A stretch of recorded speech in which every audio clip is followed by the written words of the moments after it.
اپنے بچوں کو دنیاوی تعلیم کے بجائے انگلش میڈیم کو ترجیح دینے والے ایک باپ کی پچھتاوے سے بھرپور کہانی۔ حضور اکرم صلی اللہ علیہ وسلم کا ارشاد ہے کہ قیامت کے دن ایک حافظ قرآن اپنے خاندان میں سے 10 ایسے افراد کی سفارش کرے گا جن پر جہنم واجب ہو چکی ہوگی، یعنی ان کا جہنم میں جانے کا فیصلہ ہو چکا ہوگا، اور اللہ تعالیٰ اس کی سفارش قبول کریں گے اور ان 10 افراد کو اس حافظ قرآن کے ساتھ جنت میں داخلہ نصیب فرمائیں گے۔ میری آنکھوں سے آنسوؤں کی ایک موٹی لڑی نکلی اور زمین پر گر کر جذب ہو گئی۔ آہ، میں کتنا بد نصیب باپ ہوں! میرے بچے، آہ میرے نالائق بچے، آج میرے کسی کام کے نہیں۔ میں نے انہیں پالا پوسا، جوان کیا، ان کی شادیاں کی۔ آج جب میرے بوڑھے جسم میں طاقت ختم ہو گئی ہے، کچھ کرنے کے قابل نہیں رہا، تو میرے بچوں نے مجھے گھر سے نکل جانے کی دھمکی دے دی۔ اے خدا، کاش مجھے ایسے اولاد نصیب نہ کرتا۔ اولاد تو ماں باپ کی آنکھوں کی ٹھنڈک ہوتی ہے، ان کے جگر کا ٹکڑا ہوتی ہے، لیکن کاش میری اولاد بھی نیک ہوتی۔ اے کاش! ایک ٹھنڈی سانس بھر کے میں نے اپنا سر اوپر کیا، چاروں طرف نظریں دوڑائیں تو مسجد خالی ہو چکی تھی۔ شاید نمازی نماز پڑھ کر گھروں کو چلے گئے تھے۔ امام صاحب بھی اپنی حدیثوں والی کتاب الماری میں رکھ کر جا رہے تھے۔ میں بھی دیوار کے سہارے سے اٹھا اور مسجد سے باہر نکل آیا۔ گھر پہنچ کر میں سیدھا اپنے کمرے میں چلا گیا۔ میری آنکھوں سے آنسو جاری تھے جو کہ ختم ہونے کا نام ہی نہ لے رہے تھے۔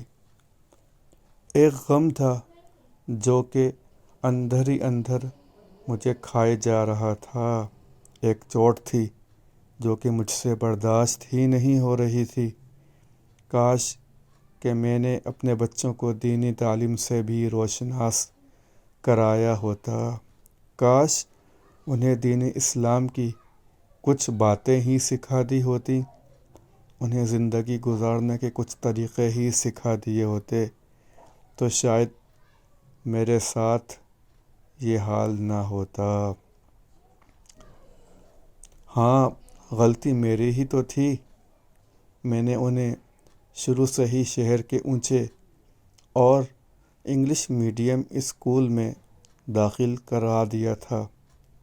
ان کا سارا نصاب تو انگلش میں تھا ہی، لیکن ماحول بھی انگلش والا تھا، گویا جیسے اردو لکھنا پڑھنا جانتے ہی نہ ہوں۔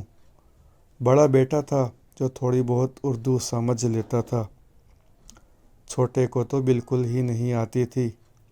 گھر میں وہ میرے ساتھ بھی انگلش بولنے کی کوشش کرتے، لیکن میں ان کو جواب اردو میں ہی دیتا تھا۔ کتنا فخر تھا مجھے اپنے بیٹوں پر۔ جب وہ انگلش بولتے تو میرا دل خوشی سے لبریز ہو جاتا اور میں جھوم جھوم کر ان کی اور زیادہ حوصلہ افزائی کرتا۔ مجھے اچھی طرح یاد ہے کہ ایک دفعہ میرے چھوٹے بیٹے نے مجھ سے انگلش میں میرا حال احوال پوچھا تو میں نے خوشی سے اسے گلے لگا لیا اور ایک چھوٹا سا انعام بھی دیا۔ انعام لے کر وہ خوش ہو گیا، لیکن آج جب یہ واقعہ یاد آیا تو میں بری طرح رونے لگ گیا۔ ہائے میرے بچے! میرے بچوں نے تو مجھے چھوڑ دیا۔ صاف ظاہر ہے جب میں نے انہیں انگریزوں والی تعلیم دلوائی تو انہوں نے میرے ساتھ سلوک بھی انگریزوں والا ہی کرنا تھا۔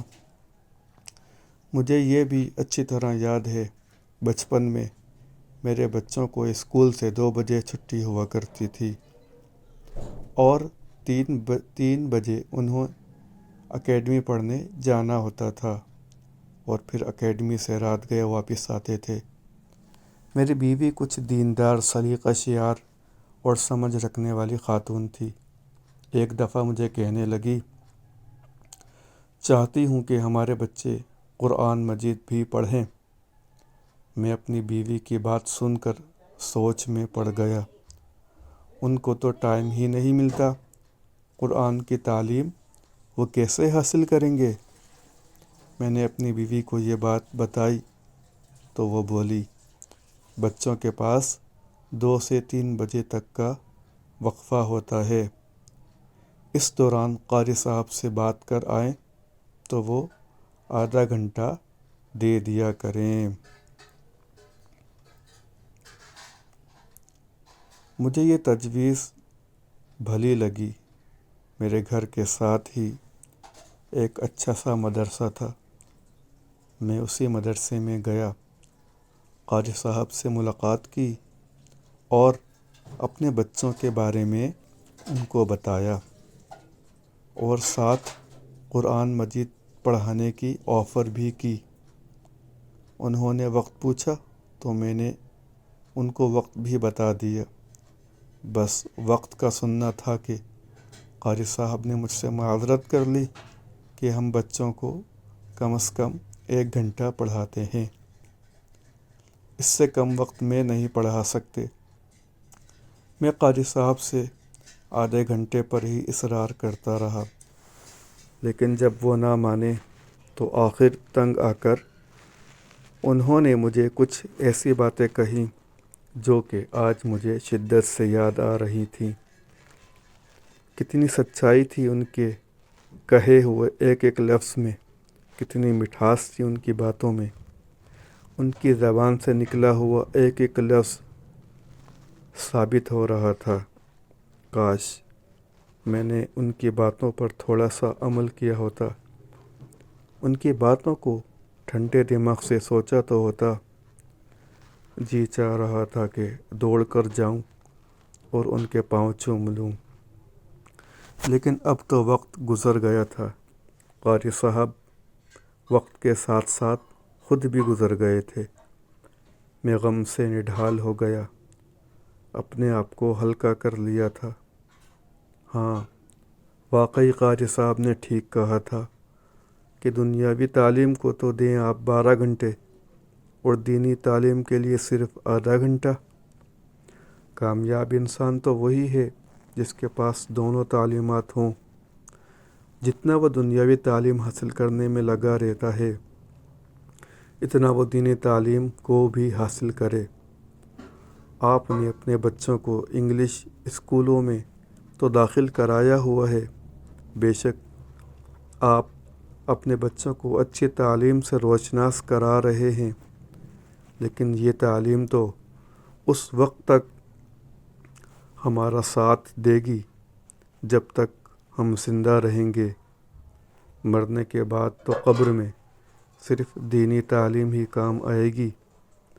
کل جب ہم مر جائیں گے تو ہمارے بچے ہمیں قرآن کریم پڑھ کر ایصال ثواب تو کر سکیں گے، ہمیں کفن پہنا کر دفن تو کر سکیں گے۔ کتنے بد نصیب ہوں گے وہ والدین جنہیں مرنے کے بعد بچوں سے کوئی فائدہ نہیں پہنچے گا۔ بچوں کو ان کی نماز جنازہ پڑھنے کا طریقہ ہی نہیں آتا ہوگا، انہیں تو یہ بھی معلوم نہ ہوگا کہ ہم اپنے والدین کو قبر میں کیسے اتاریں اور انہیں کیسے نہلا کر کفن پہنائیں۔ ہائے استغفر اللہ!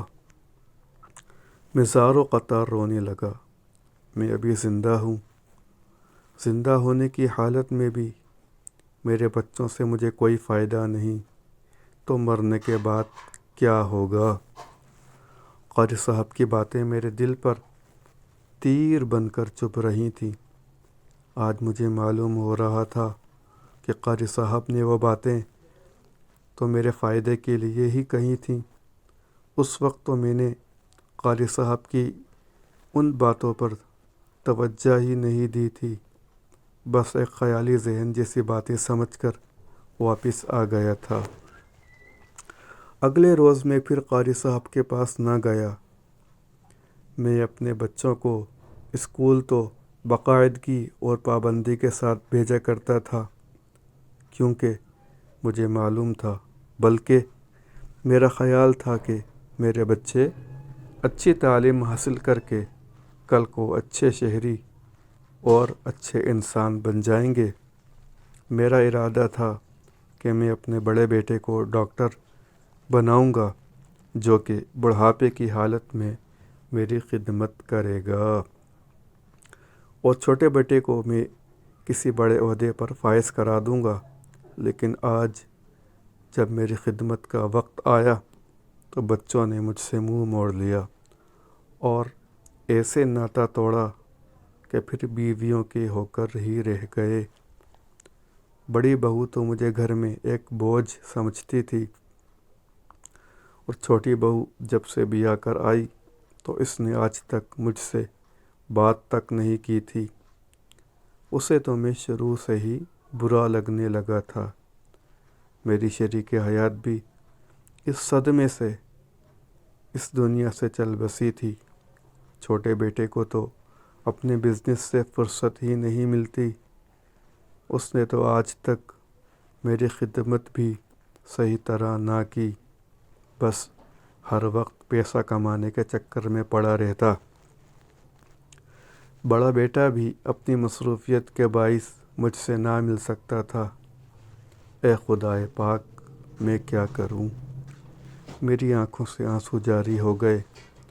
میں صدمے سے پاگل ہوا جا رہا تھا۔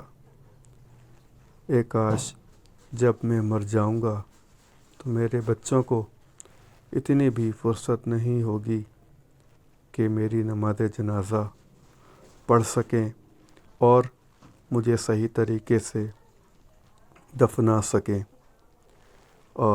اے کاش!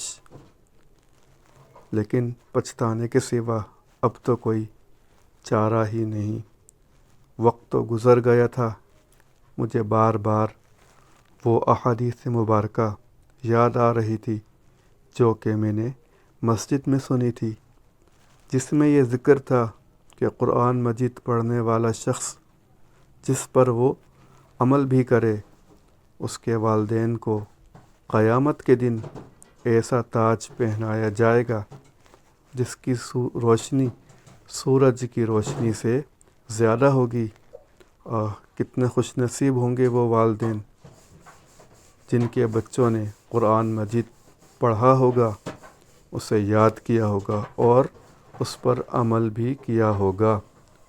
میں ہی بد نصیب ہوں جو کہ اپنے بچوں کو قرآن کریم نہیں پڑھا سکا۔ آج ان کی یہ تعلیم میرے کس کام کی؟ میرے بیٹے کا ڈاکٹر بننا میرے کس کام کا؟ میں بیمار ہو جاؤں اور وہ میرا علاج نہ کر سکے۔ چھوٹے بیٹے کا بزنس سنبھالنا میرے کس کام کا؟ مجھے تو آج تک یہ بھی یاد نہیں کہ اس نے مجھ پر کچھ خرچ بھی کیا یا کوئی مجھے پھوٹی کوڑی دی ہو، حالانکہ اس کا کاروبار اتنا وسیع تھا۔ کاش میں نے انہیں دین اسلام کی کچھ باتیں ہی سکھا دی ہوتی، انہیں یہ تو سمجھا دیا ہوتا کہ والدین کی خدمت کرنے پر اللہ تعالیٰ نے کیا کیا انعامات رکھے ہیں، تو شاید آج میرا یہ حال نہ ہوتا۔ اے خدا، مجھے معاف فرما دے، آمین یا رب العالمین۔ اگر آپ کو یہ کہانی اور یہ ویڈیو اچھی لگی ہو تو پلیز چینل کو سبسکرائب کر کے بیل نوٹیفیکیشن کو آن کر لیجئے، اور اس کے لنک کو اپنے دوست احباب کے ساتھ شیئر کیجئے۔ جزاک اللہ خیرہ۔ والسلام علیکم ورحمۃ اللہ وبرکاتہ۔